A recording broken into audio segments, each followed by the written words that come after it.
although I have, of course, already unboxed the Dragon Dagger because I had to get a look before getting on camera, I know a lot of you collectors like to see these in their original boxes because a lot of you managed to fight that temptation and avoid opening them, so kudos to you, I can't manage it.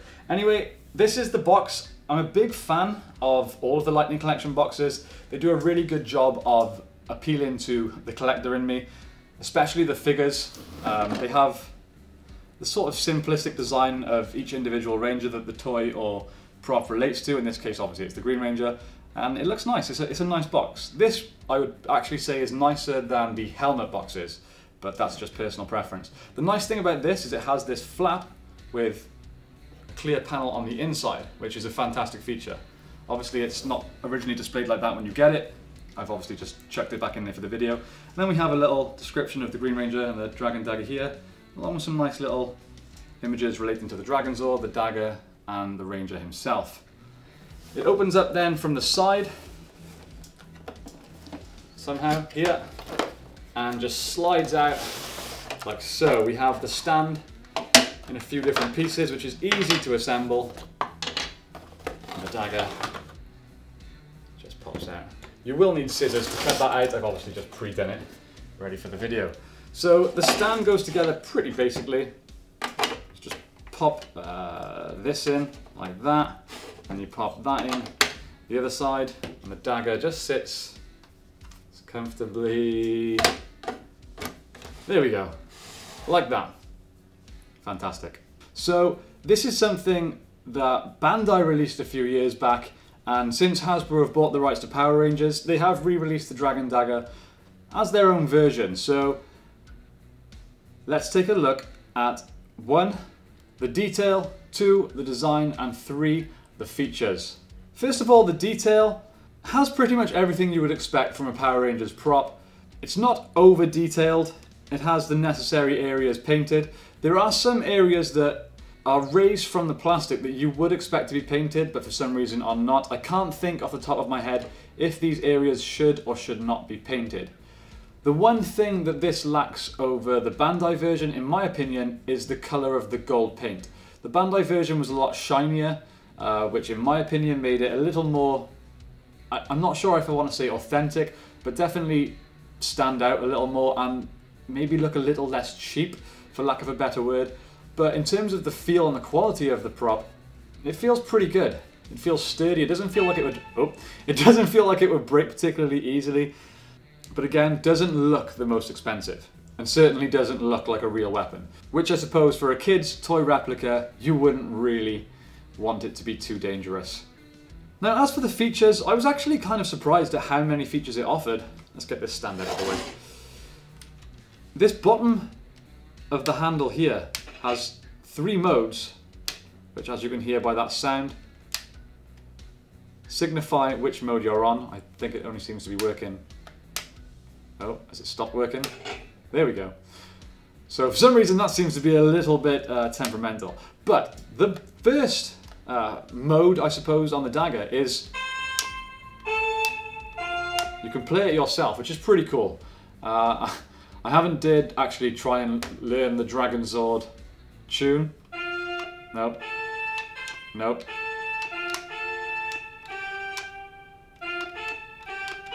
Okay, so it's different if you hold down different buttons. Okay, let's try and figure this out. Nope.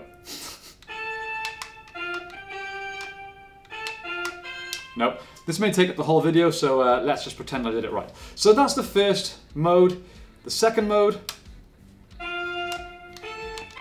is the same thing. Am I missing something there? Ah, there's another button here.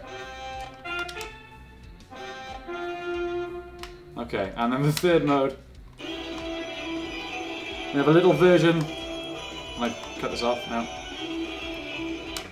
Okay, there we go. That's a sort of instrumental version of the main theme. Then we have... That's how it's supposed to sound. And then finally we have the original tune. Awesome. Finally then, the last button we have is this one here, which gives the very sort of lightsaber effect and sound. Now I'm not going to lie, oops,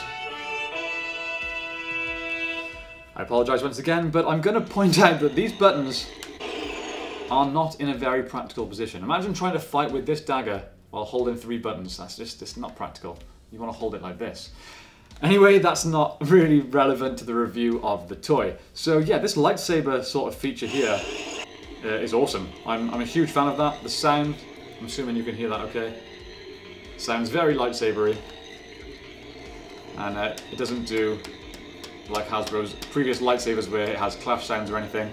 But it sounds great. The green looks lovely. This green plastic here is actually slightly see-through. I'm not sure if you can see that on camera, but it allows the light to come through.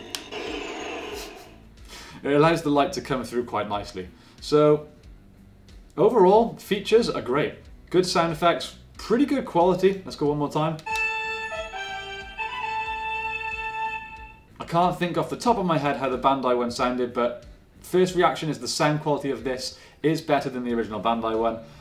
As for painting, I'm going to give it to the previous release by Bandai, but overall I'm really happy with this, and it comes with this cool little stand which looks great to display in your collection. That's not right. There we go. And I think you'll all agree that that looks really cool. Overall, I'm pretty happy with this. It cost me, I believe, around £75, so close to $100. So it's a bit on the pricier end of the price scale. But in my opinion, if you're an avid Power Rangers fan and a collector, it's a must-have. I mean, what's cooler than the original Green Ranger? I just cannot wait for the Hasbro to release the green version of the helmets, because so far, this is all they've done. And while they're awesome, I want the green one. So, final verdict is the quality and the feel of the Dagger, very, very good. The paint colour, a little bit off, perhaps giving it a slightly cheaper look. But the functions, the sound quality and the sound effects, I'm really happy with. They're great fun, and I'm sure I'll spend a good 20 minutes trying to learn how to play the Dragon Dagger tune. The Dragon Zord tune, rather. Now, hopefully that's given you a good idea of the sort of quality of this piece, and perhaps you're looking to buy it yourself. It definitely gets a recommendation from me. Thank you very much for watching. Don't forget to check out all of our other videos and subscribe to the channel for more Power Rangers content. May the power protect you, and I will see you next time on the 6th Ranger.